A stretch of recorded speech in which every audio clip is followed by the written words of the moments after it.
Ahmedabad cyber crime બ્રાન્ચે ₹14.80 લાખના hybrid ગાંજા સાથે એક વ્યક્તિને ઝડપી પાડ્યો. અમદાવાદ શહેરમાં નશીલા પદાર્થોના વ્યવહારને અટકાવવા માટેની ખાસ સૂચના અંતર્ગત સાયબર ક્રાઇમ બ્રાન્ચે નારણપુરા શાસ્ત્રીનગર પાસે આવેલ શ્રદ્ધાદીપ કોમ્પ્લેક્સમાં તપાસ દરમિયાન એક શંકાસ્પદ બેગમાંથી તીવ્ર ગંધ આવતા તપાસ કરી હતી. તપાસમાં બેગમાંથી 422.740 ગ્રામ હાઇબ્રિડ ગાંજો, જેની કિંમત ₹14,79,590 જેટલી નોંધાઈ છે, તે મળી આવ્યું હતું. પોલીસે સ્થળ પરથી રહેવાસી રાજદીપ ઉર્ફે કિશન પર્વતસિંહ ગોહિલને ઝડપી પાડ્યો છે અને અન્ય સામાન સાથે કુલ ₹14,84,590નો મુદ્દામાલ કબજે કરીને આરોપીની ધરપકડ કરવામાં આવી છે. તેના વિરુદ્ધ NDPS એક્ટની કલમ હેઠળ ગુનો નોંધાયો છે. પ્રાથમિક તપાસમાં ખુલ્યું કે આરોપી સ્નેપચેટ એપ્લિકેશન દ્વારા હાઇબ્રિડ ગાંજાનો જથ્થો મંગાવતો હતો અને અમદાવાદ શહેરમાં છૂટક વેચાણ કરતો.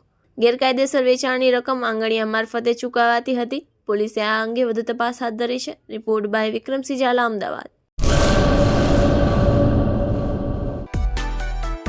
માં motor driving, safe and sure driving. Driving એ શોખ સાથે આપની મોટી જવાબદારી પણ છે. અમારા ઇન્સ્ટ્રક્ટર દ્વારા સચોટ અને સરળ માર્ગદર્શન. આપની રોજની તાલીમની માહિતી મેળવીને શું અધુરાશ છે એના ઉપર પૂરું ફોકસ કરાય છે.